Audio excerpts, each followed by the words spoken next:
ছবির নাম সন্তান। আমি এই সিনেমাটা করতে গিয়ে আমি নিজেকে অনেক বেশি ডিসকভার করি অ্যাজ এ সন্তান, যে আমি কোনো ভুল করিনি। তো অ্যাজ এ ফ্যান আমি ওনার ছোটোবেলা থেকে আমি ওনাকে ফলো করি। তো আমি এই প্রথমবার কাজ করব ভেবেই আমি এক্সাইটেড ছিলাম। ও কিন্তু একটা শট একবারই দেয় আর কি, মানে ও সেটা কিন্তু ওয়াও। নমস্কার, আমি রাজ চক্রবর্তী।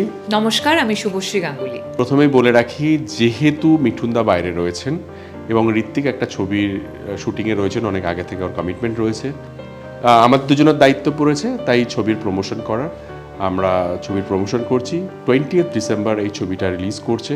প্রথমবার আমি কোনো ফ্যামিলি ড্রামা বানিয়েছি। এর আগে আমি অ্যাকশন ছবি বানিয়েছি, এর আগে আমি লাভ স্টোরি বানিয়েছি, এর আগে আমি পলিটিক্যাল থ্রিলার বানিয়েছি, এর আগে আমি বাচ্চাদের ছবি বানিয়েছি, অনেক রকম ছবি বানিয়েছি, রোড মুভি বানিয়েছি, but family drama first time. Obviously আপনারা সব পরিবারে হলে গিয়ে ছবিটা দেখবেন।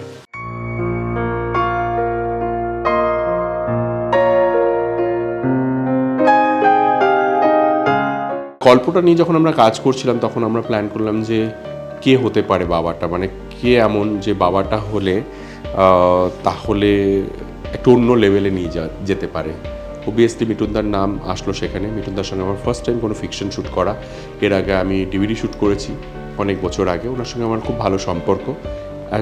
অ্যাজ এ ফ্যান আমি ওনার ছোটোবেলা থেকে আমি ওনাকে ফলো করি। তো আমি এই প্রথমবার কাজ করব ভেবেই আমি এক্সাইটেড ছিলাম। অবভিয়াসলি মিঠুন চক্রবর্তী বাবার ক্যারেক্টারটার জন্য। তারপরে ছেলেটা কে হতে পারে, কারণ ছেলেটা খুব খুব ইম্পর্টেন্ট এখানে। সো আমার অনেকের কথা মাথায় আসছিলো, বাট ঋত্বিক এই গল্পটাতে ওর চরিত্রটাকে যেভাবে নিয়ে যেতে পারে সেটা অন্য কেউ হয়তো নাও পারতে পারে। সো তাই ঋত্বিকের কথা মনে আসে। অনুসুয়াদি মায়ের চরিত্র দ্য বেস্ট হতে পারে। অবভিয়াসলি এভাবেই কাস্টিং হয়েছে।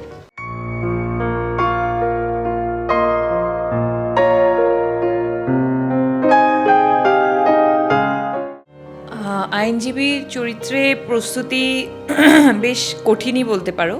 প্রথমে তো ডিরেক্টরের কাছ থেকে একটা ব্রিফ নিয়েছিলাম, কিন্তু তারপরে আমি লয়ার্সদের সাথে বসে বেশ মানে 2-3 দিন ধরে তাদের সাথে কথা বলেছিলাম। তারা ঠিক কিভাবে ঝগড়া করেন, তারা ঠিক কিভাবে কথা বলেন, তাদের মানে টেম্পারামেন্টটা কতটা যায়, কতটা ওপরে ওঠে, কতটা চিৎকার করে ওনারা কথা বলেন বা কতটা আস্তে কথা বলেন, কোন কোন লেভেলের কোর্টে জাজকে কি বলে ডাকা হয়, সম্বর্ধন করা হয়।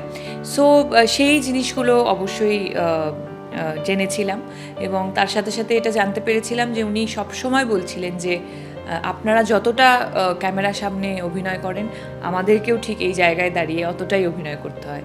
সো সেটা সত্যিই খুব মজার বিষয় আমার লেগেছিল এবং আমাদের শুটিংয়ে ওনারা ছিলেন, অনেকটা আমাদেরকে হেল্প করেছিলেন।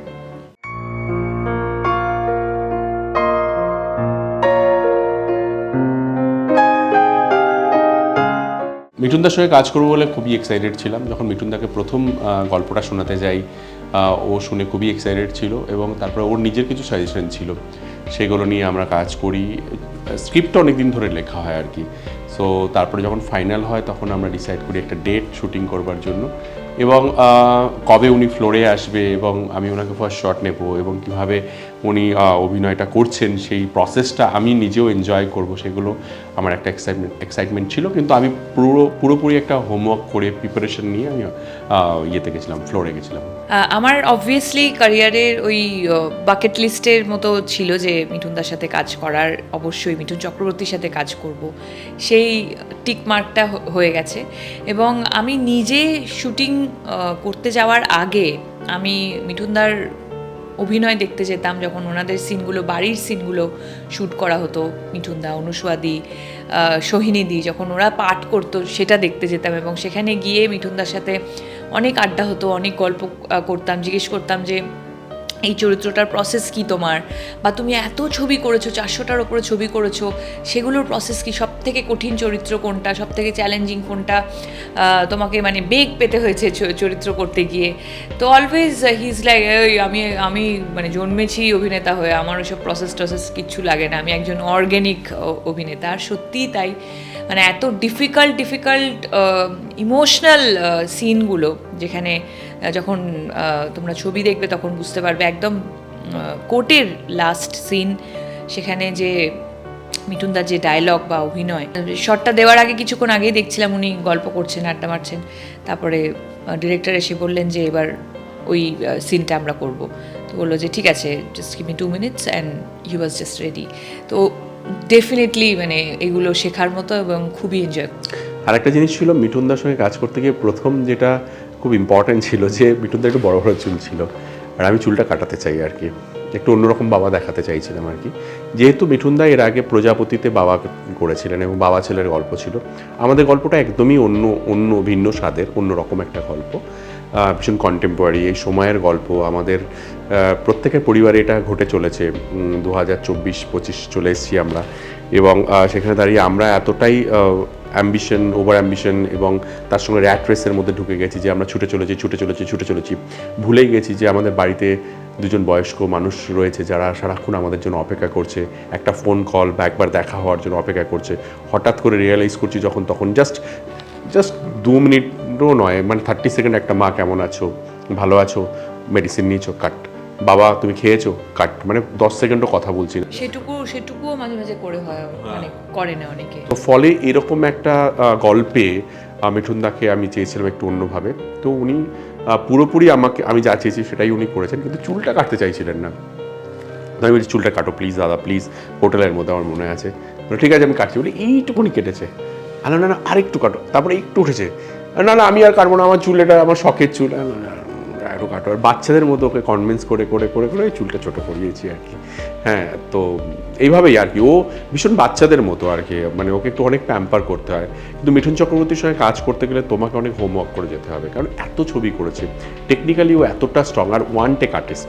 ও কিন্তু একটা শট একবারই দেয় আর কি, মানে ও সেটা কিন্তু ওয়াও, মানে এরকম হয় যে কখন শর্ট দেওয়ার পরে তুমি ডিরেক্টর ভুলেই যাচ্ছে কাট বলতে, মানে এতটা বুধ হয়ে গেছি। সো বেসিক্যালি এই লোকটাকে নিয়ে গিয়ে যদি তুমি ফ্লোরে ছেলে খেলা করো, বা তুমি ভাবো যে আমি এরকম অ্যাঙ্গেল থেকে নেবো, ওই অ্যাঙ্গেল থেকে নেবো, এরকমভাবে না, একটা অল্টারনেটিভ 4টে শট নেবো, আমি এডিটে গিয়ে ফাইনাল করবো, সেটা একটু ডিফিকাল্ট আছে। ওর সঙ্গে কাজ করতে গেলে তোমাকে পুরোপুরি টেকনিক্যালি সমস্ত দিক থেকে তোমাকে হোমওয়ার্ক করে ফ্লোরে যেতে হবে।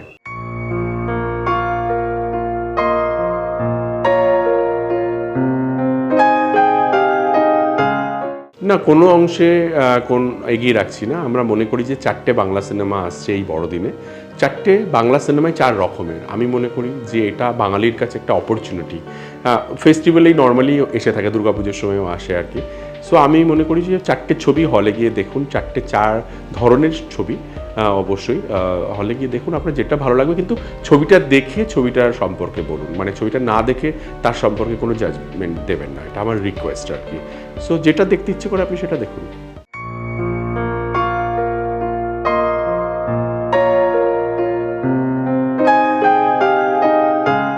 সোশ্যাল মিডিয়াকে আমি কিভাবে ব্যবহার করতে চাই সেটা খুব ইম্পর্টেন্ট। যেমন এই মুহূর্তে আমরা সোশ্যাল মিডিয়াকে, আমাদের ছবির নাম সন্তান, সেটা 20 ডিসেম্বর আসছে, সেটা কারা কাস্টিং আছে, কী ধরনের গল্প, সেটা বোঝানোর জন্য আমরা সোশ্যাল মিডিয়ায় যতটা পারছি তোমাদের মধ্যে দিয়ে বা মানুষের মধ্যে দিয়ে আমরা সেটাকে স্প্রেড করার চেষ্টা করছি। এখন সোশ্যাল মিডিয়ার যেহেতু যুগ, এটা নেতিবাচক অবভিয়াসলি। সো আবার অন্য একটা দিক আছে যে আমরা খুব তাড়াতাড়ি কোনো কাজ না দেখে, হয়তো একটা ট্রেলার দেখে বা একটা টিজার দেখে খুব তাড়াতাড়ি জাজমেন্টাল হয়ে যাচ্ছি আর কি, যে এই ছবিটা এরকম হবে, এই ছবিটা পুরো গল্পটাই হয়তো বলে দিচ্ছে আর কি একটা ট্রেলার দেখে। হয়তো আমরা একটা ফিল্ম মেকার, আমরা হয়তো টেকনিক্যালিটিস এত বুঝি, আমরাও বুঝতে পারবো না যে একটা ছবির গল্প কোন দিকে হতে চলেছে আর কি। সো সেটাও একটা মানে ভুল দিক আর কি। তাতে কি হয়, অনেক মানুষকে হয়তো রিফ্লেক্ট করতে পারে। অনেক সোশ্যাল মিডিয়ায় অনেকে আছে যারা বেসিক্যালি সিনেমা নিয়ে কথা বলে, কিন্তু অনেকে নন টেকনিক্যাল, আবার অনেকে টেকনিক্যাল যারা আছে তাদের যেমন ভালো দিক আছে, টেকনিক্যালি তারা অনেক ভালো বলে, তারা কিছু খারাপ বলে। আবার নন টেকনিক্যাল যারা, তারা হয়তো বুঝেই না সিনেমাটা, তারা অনেক নন টেকনিক্যাল কথা বলে, যার মধ্যে দিয়ে ছবির মেসেজটা ভুল যায়। সমালোচনা যারাই করছেন তাদের মানে কথা শুনুন, কিন্তু প্রসপেক্টিভ তো সবারই আলাদা আলাদা হয়, চয়েসেস সবারই আলাদা আলাদাই হয়। আমার সাদা ভালো লাগছে মানে আপনার সাদা ভালো লাগবে সেটা তো মানেই নেই।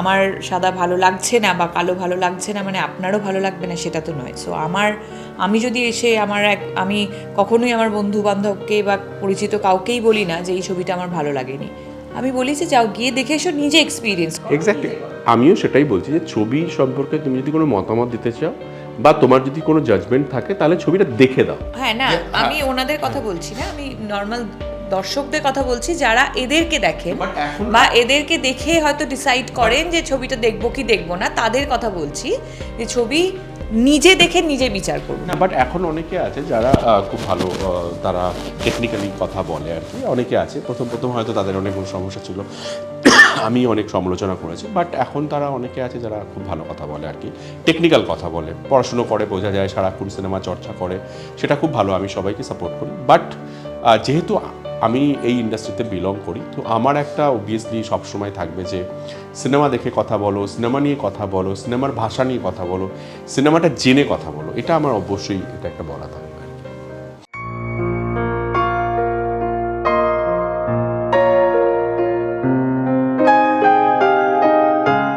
প্রথমত সন্তান হিসেবে প্রথম বলা উচিত হয়েছিল বলে আমার মনে হচ্ছে। আমি এই গল্পটা বলতে গিয়ে আমি নিজে ভীষণ রিলেট করতে পারছিলাম আমি নিজের সঙ্গে, আমার পরিবারের সঙ্গে, আমার বাবা মার সঙ্গে আমার কেমন রিলেশন ছিল সেইগুলো সমস্ত কিছু।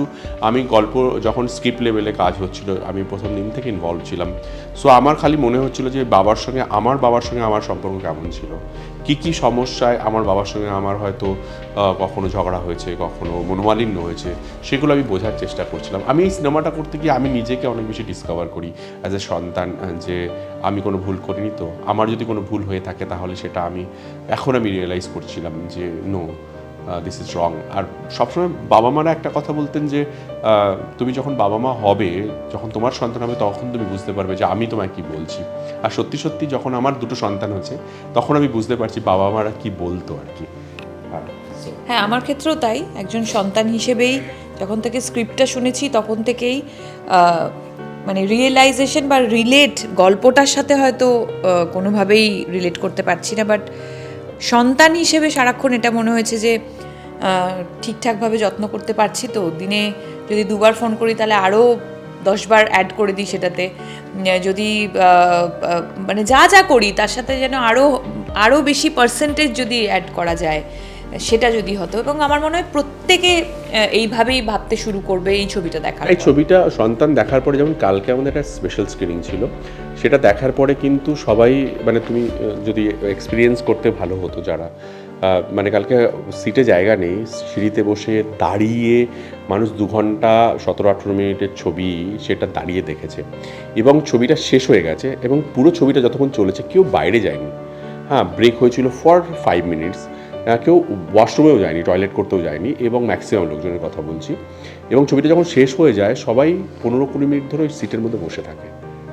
আমরা সবাইকে রিকোয়েস্ট করি এবার প্লিজ চলুন, বেরোতে হবে, না হলে পরের শোটা আরম্ভ করতে পারবে না। সো এভাবেই, এবং প্রচুর শো শেষ হওয়ার পরে আমাদের কাছে SMS, হোয়াটসঅ্যাপ, ভয়েস মেসেজ এসছে যে থ্যাংক ইউ সো মাচ এরকম একটা ছবি দেখানোর জন্য, এরকম একটা ছবি দেওয়ার জন্য। আমি আমার মা বেলুড়ে থাকে, আমি ফোন করে বলেছি, মা তুমি একটু আজকে রাত জেগে থাকো, আমি তোমার কাছে আসছি, তোমার সঙ্গে আমার কথা আছে। সো এই যে কানেকশনটা করতে পেরেছি এই ছবির মধ্যে দিয়ে, সেটা আমাদের দরকার ছিল। যারা দেখবে তাদের প্রত্যেকের এটাই মনে হবে। আর ইয়াং জেনারেশনও, মানে অনেক ছোট ছোট বাচ্চারা এসেছিল, 14 বছর 15 বছর, আমার নিজের বাড়ির মানে আমার ননদের মেয়েরা, কেউ 18 বছর, কেউ 22, কেউ 25, তারা সকলে তাদের মাদেরকে দেখতে দেখতে, সিনেমাটা চলাকালীন দেখতে দেখতে কতবার যে সরি বলেছে আর কতবার যে হাগ করে মাদেরকে কেঁদেছে। প্রত্যেকটা মায়েরা এসে আমার সাথে মিট করে বলেছে যে থ্যাংক ইউ এই এক্সপিরিয়েন্সটার জন্য, যে আমার বাচ্চা আমাকে ধরে যে সরিটা যখন বলছে তখন আমি ওর টাচটাতে বুঝতে পারছি যে ও মনের কোন জায়গাটা থেকে সরি বলছে। হ্যাঁ, এক্স্যাক্টলি, একজন টিচার এসেছিলেন এবং ওনার চোখে জল, ওনার 14 বছরের মেয়ে, তো বলছে যে যেহেতু এই জেনারেশন ভীষণ ফাস্ট, ওরা সরি বলতে জানে না, এবং যা যা আর কি ডিসক্রাইব করা যায় এই যুগের বাচ্চাদেরকে আর কি। সো বলছে ফার্স্ট টাইম এই ছবিটা দেখতে দেখতে আমার মেয়ে আমাকে 5বার সরি বলেছে, আর শেষটা দেখার পর আমরা জাস্ট দুজনকে হাগ করে হাউ করে কেঁদেছি। সো এর থেকে বড় পাওনা একদমই কালকে তাই এরকমই ঘটনা ঘটেছে। এবং তোমাদের জার্নালিস্ট বন্ধুরা যারা ছিল ম্যাক্সিমাম, তারা আমাকে ইন্টারভিউ করছে বা কাউকে ইন্টারভিউ করছে, তাদের চোখেও জল, তারাও কাঁদছে, তারাও বলছে যে কতক্ষণে আমার ইন্টারভিউ শেষ হবে। আমরা তার মধ্যে কিছু মানুষজন তারা বাবা মার সঙ্গে দেখা করতে চাই আজকে রাত্রের মধ্যে। সো এরকম ঘটনা ঘটেছে। সো সন্তান আমার মনে হয় এরকম একটা রেভলিউশন আনতে পারে আর কি। যদি হলে গিয়ে ছবিটা দেখুন, সব পরিবারে দেখুন, সবাইকে নিয়ে। একা একা যাবেন না প্লিজ। ছবিটা একা একা গেলে ছবিটা হয়তো শেয়ার করতে পারবেন না কারোর সঙ্গে, বলতে পারবেন না যে ছবিতে কী বলতে চাইছে। চেষ্টা করুন বাবা মাকে নিয়ে যাওয়ার, চেষ্টা করুন বাড়ির সবাইকে নিয়ে যাওয়ার, চেষ্টা করুন আবার আপনার নিজের সন্তানকে সঙ্গে করে সিনেমাটা দেখতে নিয়ে যাওয়ার।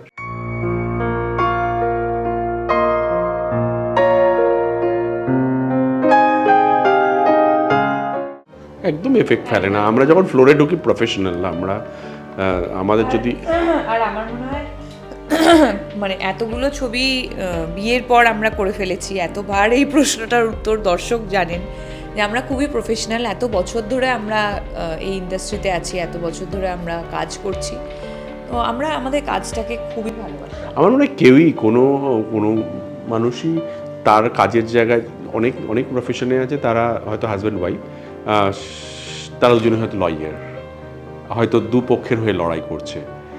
আবার এরকম হতে পারে যে একটা অন্য প্রফেশনে আছে। আমার মনে হয় প্রফেশন সেম অফিসে CEO is the wife and তার নিচে হয়তো এইচআর হচ্ছে তার হাজব্যান্ড। অনেক বছর পর গিয়ে বাকিরা জানতে পেরেছে যে দে আর হাজব্যান্ড ওয়াইফ।